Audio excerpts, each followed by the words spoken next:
السلام عليكم واهلا بيكم في فيديو جديد. هنتكلم عن عودة الدوريات الخمسة الكبرى، وكان رجع طبعا الدوري الانجليزي الجولة ال17. باقي الدوريات هتبتدي الاسبوع ده. الدوري الانجليزي الجولة ال17 ايه اللي حصل؟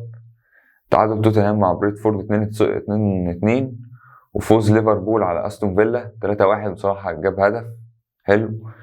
الماتش اللي بعديه فوز تشيلسي على بورموث 2-0، وفوز ارسنال على ويست هام 3-1، وقبل اخر فوز مانشستر يونايتد على نوتنغهام فورست 3-0، واخيرا فوز مانشستر سيتي على ليدز يونايتد 3-1.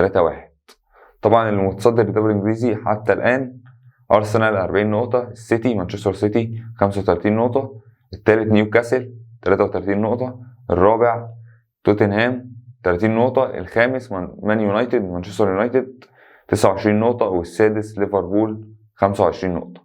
ده كان الجدول. طبعا بقى المتصدر هداف طبعا هالاند، جاب في ماتش السيتي هدفين، هالاند كده 20 هدف.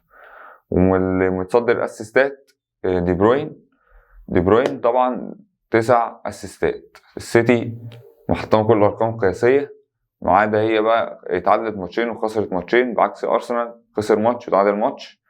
فده كان الدوري الانجليزي الجولة ال17. طبعا ليفربول كل الاندية هتعمل انتقالات شتوية. ليفربول جاب اللاعب الهولندي شاب 23 سنة، اتعاقد معاه، طبعا هيساعد ليفربول جدا قدام عشان محتاجين هما مهاجم. هو بيلعب في كذا حتة يعني. طبعا كان عامل أداء كويس في كأس العالم، وكان مبدع مع هولندا، وساعدهم جدا في الوصول لأدوار متقدمة. ده كان الدوري الإنجليزي بكل حاجة. طبعا الدوريات كلها راجعة خلاص. الدوري الأسباني ابتدى الخميس امبارح، مستمر أول جولة بعد توقف كأس العالم. الدوري الإنجليزي هيلعب النهارده في ماتشات، في ليفربول وليستر سيتي، ماتشات كلها داخلين بقى على المطحنة.